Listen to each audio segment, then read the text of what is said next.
നമസ്കാരം. ആസ്ട്രോ മീഡിയയുടെ എല്ലാ മാന്യപ്രേക്ഷകർക്കും പുതിയൊരു അധ്യായത്തിലേക്ക് ഒരിക്കൽ കൂടി ഹാർദമായ സ്വാഗതം. ഞാൻ ജ്യോത്സ്യൻ പ്രമോദ് പണിക്കർ പെരിങ്ങോട്. ഇന്നത്തെ അധ്യായത്തിൽ നമ്മൾ ചർച്ച ചെയ്യുന്നത് 2026 ജൂൺ മാസം 2-ാം തീയതിയിലെ വ്യാഴമാറ്റത്തെ സംബന്ധിച്ചും അതിലൂടെ കൂടുതൽ ആനുകൂല്യം വരുന്ന നക്ഷത്രക്കാരെ സംബന്ധിച്ചിട്ടുമാണ് ഇന്നത്തെ എപ്പിസോഡ് ചർച്ച ചെയ്യുന്നത്. കഴിഞ്ഞ എപ്പിസോഡിൽ നമ്മൾ വ്യാഴമാറ്റത്തിൻ്റെ മുഴുവനായിട്ടുള്ള വീഡിയോ തയ്യാറാക്കി നമ്മുടെ ചാനലിൽ പോസ്റ്റ് ചെയ്തിട്ടുണ്ട്. കാണാത്ത ആളുകൾ അതെല്ലാം കാണുക, നിങ്ങളുടെ അഭിപ്രായങ്ങളൊക്കെ അറിയിക്കുക. ഒരു ലൈക്ക് നൽകിയതിന് ശേഷം നമ്മളുടെ വീഡിയോ തുടർന്ന് കാണാം. ആസ്ട്രോ മീഡിയയുടെ എല്ലാ പ്രേക്ഷകരെയും ഒരിക്കൽ കൂടി സ്വാഗതം ചെയ്തുകൊണ്ട് നമുക്ക് ആരംഭിക്കാം. 5 കൂറിൽപ്പെട്ട നക്ഷത്രക്കാർ മിഥുനം, കന്നി, വൃശ്ചികം, മകരം, മീനം, ഇങ്ങനെ ഈ 5 കൂറിൽപ്പെട്ട 15 നക്ഷത്രക്കാർക്കാണ് ഈ വ്യാഴമാറ്റത്തിലൂടെ കൂടുതൽ ആനുകൂല്യസ്ഥിതി ഉണ്ടാകാൻ പോകുന്നത്.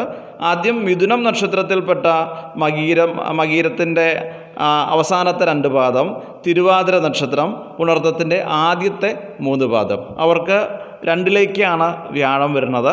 ചാരവശാൽ വ്യാഴം 2-ൽ സഞ്ചരിക്കുമ്പോൾ ധനലാഭവും ശത്രുനാശവും സ്ത്രീജനങ്ങളുടെ ആഗമനവും, അതായത് വിവാഹം പോലെയുള്ള കാര്യങ്ങൾ, സ്ത്രീ സംഭോഗം എന്നാണ് ആചാര്യം പറഞ്ഞിട്ടുള്ളത്. സുദൃശാം ഭോഗ എന്ന് പറഞ്ഞതുകൊണ്ട് സ്ത്രീ സംഭോഗം എന്ന് പറയുമ്പോൾ വിവാഹം അന്വേഷിച്ചിട്ടുള്ള ആളുകൾ അല്ലെങ്കിൽ വിവാഹം കഴിയാൻ കാത്തിരിക്കുന്ന ആളുകൾക്കൊക്കെ ആനുകൂല്യസ്ഥിതി എന്നുള്ളതാണ് അതിൽ നിന്ന് നമ്മൾ ഗ്രഹിച്ചെടുക്കേണ്ട പ്രധാനപ്പെട്ട കാര്യം. പിന്നെ ഇവരുടെ സാമ്പത്തികമായിട്ടുള്ള പരാധീനതകൾ ഈ വ്യാഴം മാറുന്നതോടുകൂടി തീരും. കാരണം വ്യാഴം ഉച്ചരാശിയിലേക്കാണ് വരുന്നത്. മാത്രമല്ല വ്യാഴത്തിന് വക്രം കൊണ്ട് കുറച്ച് ഗുണങ്ങളൊക്കെ അധികം കിട്ടുന്നുണ്ട്. ആ കാലഘട്ടങ്ങളൊക്കെ നമ്മൾ കഴിഞ്ഞ എപ്പിസോഡിൽ പറഞ്ഞിട്ടുണ്ട്. എങ്കിലും അതിൻ്റെ ഒരു പീക്ക് ടൈം എപ്പോഴാണ് എന്നൊക്കെ പറയാനുണ്ടായിട്ടുണ്ട്. മധ്യത്തിലേക്കാണ് വരുന്നത് 2026 ജൂലൈ മാസം 20-ാം തീയതി മുതൽ 2026 സെപ്റ്റംബർ മാസം 4-ാം തീയതി വരുന്ന 44 ദിവസമാണ്. അപ്പോൾ ഈ ഒരു കാലഘട്ടങ്ങളിൽ ഈ പറയുന്ന എല്ലാ നക്ഷത്രക്കാർക്കും അതിൻ്റെ കൂടുതലായിട്ടുള്ള ആനുകൂല്യങ്ങൾ തീർച്ചയായിട്ടും ഉണ്ടാവും. സാമ്പത്തിക പരാധീനതകൾ തീരും, കടം തീരും, അതേപോലെ തന്നെ വീട് വയ്ക്കുക, ഗൃഹത്തിൽ സന്തോഷം ഉണ്ടാവുക, ബന്ധുജനങ്ങളുമായിട്ട് ഒത്തുകൂടുക, സ്വൈരസല്ലാപം ഉണ്ടാകുക, അങ്ങനെയൊക്കെയുള്ള നല്ല കാര്യങ്ങളാണ് ഈ മിഥുനം രാശിക്കാരെ സംബന്ധിച്ച് ഈ വ്യാഴമാറ്റത്തിലൂടെ കാത്തിരിക്കുന്നത്. ഇനി നമുക്ക് കന്നിരാശിയിലേക്ക് വന്നു കഴിഞ്ഞാൽ ഉത്തരം നക്ഷത്രത്തിൻ്റെ അവസാനത്തെ 3 പാദം, അത്തം നക്ഷത്രം, ചിത്ര നക്ഷത്രത്തിൻ്റെ ആദ്യത്തെ 2 പാദമടങ്ങുന്ന കന്നിക്കൂറ്. ഈ കന്നിക്കൂറുകാർക്ക് വ്യാഴം 11-ലാണ്, ഗോചരസ്ഥാനത്താണ് വ്യാഴം. ഏറ്റവും കൂടുതൽ ആനുകൂല്യമുള്ളതിൽ 2-ാം സ്ഥാനത്ത് നിൽക്കുന്നത് ഈ കന്നിരാശിക്കാരാണ് കേട്ടോ. അപ്പോൾ 11-ാം ഭാവത്തിൽ വ്യാഴത്തിന് എന്നല്ല എല്ലാ ഗ്രഹങ്ങൾക്കും പൊതുവെ ആനുകൂല്യ സ്ഥിതി തന്നെയാണ്. 11-ൽ വ്യാഴം നിന്ന് കഴിഞ്ഞാൽ ഇഷ്ടപ്പെട്ട എല്ലാ കാര്യങ്ങളും സാധിക്കും തന്നെയാണ്. സ്ഥാനാന്തരപ്രാപ്തി മുതലായിട്ടുള്ള എല്ലാ കാര്യങ്ങളും. സ്ഥാനാന്തരപ്രാപ്തി എന്ന് പറയുമ്പോൾ പ്രമോഷനാണ്. അപ്പോൾ ആചാര്യം പറഞ്ഞു ലാഭസ്ഥേ അഭിമത അർത്ഥലബ്ധി ഇതര സ്ഥാനപ്രാപ്തി. അപ്പോൾ പ്രമോഷൻ കാത്തിരിക്കുന്ന എല്ലാ ആളുകൾക്കും ആനുകൂല്യമുണ്ട്. അത് ഈ നക്ഷത്രത്തിൽപ്പെട്ട ഉത്തരം നക്ഷത്രം, അത്തം നക്ഷത്രം, ചിത്ര നക്ഷത്രം, കന്നിക്കൂറിൽപ്പെട്ട എല്ലാ ആളുകൾക്കും അവരവരുടെ ജോലിയിൽ അല്ലെങ്കിൽ അവരുടെ ചെയ്യുന്ന പ്രവൃത്തികളിലൊക്കെ ഒരു ലക്ഷ്യം കാണുന്ന സമയമാണ്.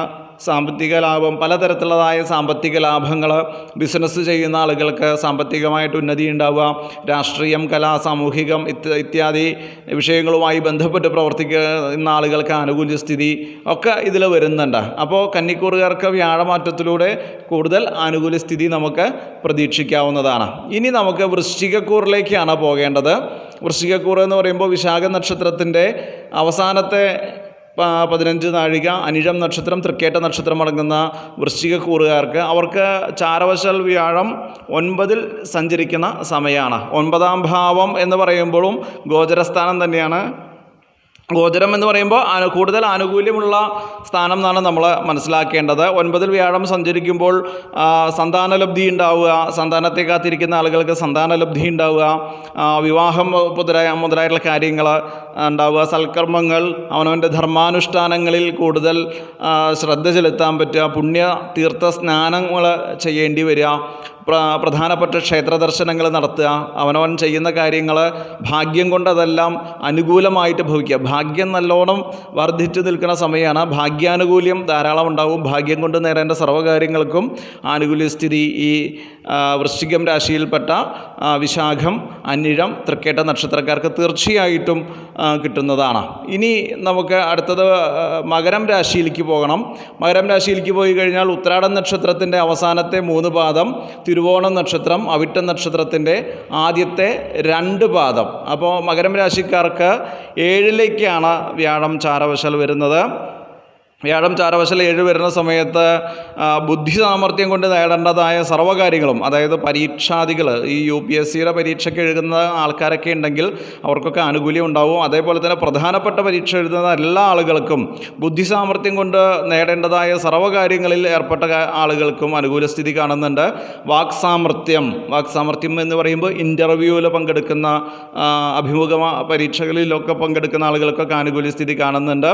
എല്ലാവിധ കാര്യസാധ്യങ്ങളും, പ്രത്യേകിച്ച് ജന്മക്കൂറിലേക്ക് വ്യാഴം നോക്കുന്നത് കൊണ്ട് തന്നെ ധനാഭിവൃദ്ധിയും കുടുംബാഭിവൃദ്ധിയും അവനൊരു പ്രത്യേക തരത്തിലുള്ളതായ ഒരു അട്രാക്ഷനും വശ്യവും എല്ലാം ഈ വ്യാഴം ഈ മകരക്കൂറിലുള്ള ആളുകൾക്ക് ഈ ഒരു വർഷം കൊടുക്കും. കാരണം ഉച്ചസ്ഥിതിയിൽ നിന്നുകൊണ്ടാണ് ജന്മക്കൂറിലേക്ക് നോക്കുന്നത്. മകരക്കൂറിലുള്ള ആളുകൾക്കെല്ലാം ആനുകൂല്യസ്ഥിതി തീർച്ചയായിട്ടും ഉണ്ടാകും. പ്രധാനപ്പെട്ട എല്ലാ കാര്യങ്ങളും നടക്കും. വിദേശയാത്രകൾ, എല്ലാ കാര്യങ്ങളും, അവനവൻ്റെ മോഹങ്ങളും എല്ലാവിധ മോഹങ്ങളും സാക്ഷാത്കരിക്കപ്പെടുന്ന ഒരു വർഷമായിട്ട് തന്നെ നമുക്ക് ഈ വരുന്ന ജൂൺ മുതൽ വരുന്ന 2027 ജൂൺ വരേക്കുള്ള കാലഘട്ടങ്ങളിൽ പറയാവുന്നതാണ്. അതിൽ ഏറ്റവും പീക്ക് ടൈം ഞാൻ പറയേണ്ടായി വ്യാഴത്തിൻ്റെ മധ്യത്തിലേക്കാണ് വരുന്ന 2026 ജൂലൈ 20 മുതൽ 2026 സെപ്റ്റംബർ 4 വരെയുള്ള കാലഘട്ടങ്ങൾ എല്ലാം കൊണ്ടും ആനുകൂല്യസ്ഥിതി തന്നെയാണ്. ഇനി ഉള്ളത് മീനക്കൂറാണ്.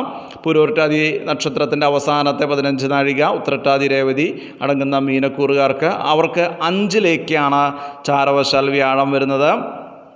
വ്യാഴം ചാരവശാൽ 5ൽ വരുന്ന കാലഘട്ടം എല്ലാ തരത്തിലുള്ളതായ സാമ്പത്തിക നേട്ടങ്ങളും ലാഭങ്ങളും സൽസന്താനലബ്ധിയും സ്വർണം രത്നം മുതലായിട്ടുള്ളതൊക്കെ കിട്ടുക. സ്വർണം രത്നം മുതലായതൊക്കെ വിലപിടിപ്പുള്ളതായതുകൊണ്ട് തന്നെ വിലപിടിപ്പുള്ളതായ സമ്മാനങ്ങൾ ലഭിക്കാമെന്ന് വെച്ചോളൂ. മനസ്സമാധാനം ഉണ്ടാകുന്ന ഒരു വർഷമാണ് വരാൻ പോകുന്നത്. പൊതുവേ മീനക്കൂറുകാർക്ക് ജന്മശനിയുണ്ട്. പക്ഷേ ഈ വ്യാഴമാറ്റം അവരെ സംബന്ധിച്ച് ആനുകൂല്യസ്ഥിതിയിലേക്ക് കൊണ്ടുവരും. ശനി ഒരു ലേശം ദോഷം കുറഞ്ഞു നിൽക്കുന്ന സമയമാണ്. പക്ഷേ വ്യാഴം അവർക്ക് തീർത്തും ആനുകൂല്യം കൊണ്ടുവരും. ധനത്തിൻ്റെ വരവിൽ കുറച്ച് അധികം വരവുണ്ടാവുക, അതായത് കുറച്ച് സാലറി കൂടിയിട്ടുള്ള ജോലി കിട്ടുക, സന്താനങ്ങൾ ജനിക്കുന്നത് കൊണ്ടുണ്ടാകുന്ന സന്തോഷം, അതൊക്കെ പറയേണ്ടതുണ്ട്. അതേപോലെ തന്നെ വിശേഷപ്പെട്ട വാഹനങ്ങളെ കാത്തിരിക്കുന്ന ആളുകൾക്ക്, പഴയകാലത്ത് ആന കുതിരയൊക്കെ വാഹനങ്ങളായിരുന്നു, അപ്പോൾ വിശേഷപ്പെട്ട വാഹനങ്ങളൊക്കെ കിട്ടുക. അതേപോലെ തന്നെ സദസ്സിൽ അംഗീകാരമുണ്ടാവുക, അവനവൻ ചെയ്യുന്ന പ്രവൃത്തികൾക്ക് അഭിനന്ദനം കിട്ടുക, അവനവൻ ചെയ്യുന്ന കാര്യങ്ങൾ സർവ്വകാര്യപ്രാപ്തിയിലേക്ക് എത്തുക. അപ്പോൾ ഈ 15 നക്ഷത്രക്കാർക്ക് യാതൊരു സംശയവും വേണ്ട, തീർച്ചയായിട്ടും ആനുകൂല്യസ്ഥിതി ഈ വരുന്ന ജൂൺ മുതൽ പിറ്റത്തെ 2027 ജൂൺ വരയ്ക്കുള്ള കാലഘട്ടങ്ങളിൽ തീർച്ചയായിട്ടും കിട്ടും. അത് അത്രമേൽ ആനുകൂല്യം ഈ നക്ഷത്രക്കാരിൽ കണ്ടതുകൊണ്ടാണ് ഈ നക്ഷത്രക്കാരെ തിരഞ്ഞെടുത്തിരിക്കുന്നത്. ഇവർക്ക് മറ്റൊരു കാര്യം പറയാനുള്ളത്, അവനവൻ്റെ ജാതകത്തിൽ അഷ്ടവർഗ ബിന്ദുക്കൾ 5ൽ കൂടുതൽ ഉണ്ടെങ്കിൽ, ഈ പറയുന്ന രാശിയിൽ കർക്കിടകം രാശിയിൽ അഷ്ടവർഗ ബിന്ദുക്കൾ വ്യാഴത്തിന് 5ൽ കൂടുതലുണ്ടെങ്കിൽ തീർച്ചയായിട്ടും യാതൊരു സംശയവും അതിൻ്റെ കാര്യത്തിൽ വേണ്ട. 5 മുതൽ 8 വരെയുള്ള ബിന്ദുക്കളുണ്ടെങ്കിൽ ഈ പറഞ്ഞ കാര്യങ്ങളിൽ അണുവിട വ്യത്യാസമില്ലാതെ തീർച്ചയായിട്ടും ആ കാര്യസാധ്യം ലഭിക്കും എന്ന് തന്നെയാണ് പറയാനുള്ളത്. അതേപോലെ തന്നെ 5ൽ താഴെ വന്നാൽ 5, 4, 3, 2 0 വന്നാൽ ഒട്ടും കിട്ടില്ല കേട്ടോ. കാരണം 0 വന്നു കഴിഞ്ഞാൽ ഈ പറഞ്ഞ കാര്യങ്ങളിൽ ആനുകൂല്യസ്ഥിതിക്ക് പകരം പ്രതികൂലാവസ്ഥകൾ സംജാതമാകാനുള്ള സാധ്യതയുണ്ട്. എപ്പോഴും അഷ്ടവർഗ ബലത്തിനനുസരിച്ച് മാത്രം ഈ ചാരഫലങ്ങളെ അറിയണം. പിന്നെ മറ്റൊരു കാര്യം പറയാനുള്ളത്, വേദസ്ഥാനത്ത് ഗ്രഹങ്ങൾ വരരുത്. ഇപ്പോൾ ഈ പറഞ്ഞ ആളുകളുടെ ജന്മക്കൂറിൻ്റെ 12ലോ 8ലോ 10ലോ 4ലോ 3ലോ ഏതെങ്കിലും ഗ്രഹങ്ങൾ ചാരവശാൽ വരുന്ന സമയത്ത് ഈ പറയുന്ന ഫലങ്ങൾക്ക് കുറവുണ്ടാവും, യാതൊരു സംശയവും വേണ്ട. അത് വേദസ്ഥാനമാണ്. ഗോചരസ്ഥാനത്ത് ഗ്രഹം സഞ്ചരിക്കുമ്പോൾ മാത്രമാണ്. ഗോചരസ്ഥാനം എന്ന് പറയുമ്പോൾ 2, 11, 9, 5, 7 ഇതാണ് ഗോചരസ്ഥാനം. ഈ സ്ഥാനങ്ങളിൽ വ്യാഴം സഞ്ചരിക്കുമ്പോൾ ഉണ്ടാകുന്ന ആനുകൂല്യസ്ഥിതി വേദസ്ഥാനത്ത് ഏതെങ്കിലും ഒരു ഗ്രഹം വരുന്ന കാലഘട്ടത്തിൽ കിട്ടില്ല. അത് നോക്കി മനസ്സിലാക്കണം. അവനവൻ്റെ ജന്മക്കൂറിൻ്റെ 12ലോ 8ലോ 10ലോ 4ലോ 3ലോ ഏതെങ്കിലും ഗ്രഹം ചാരവശാൽ വരുന്ന സമയത്ത് ഈ ആനുകൂല്യസ്ഥിതി കുറയും ചെയ്യും കേട്ടോ.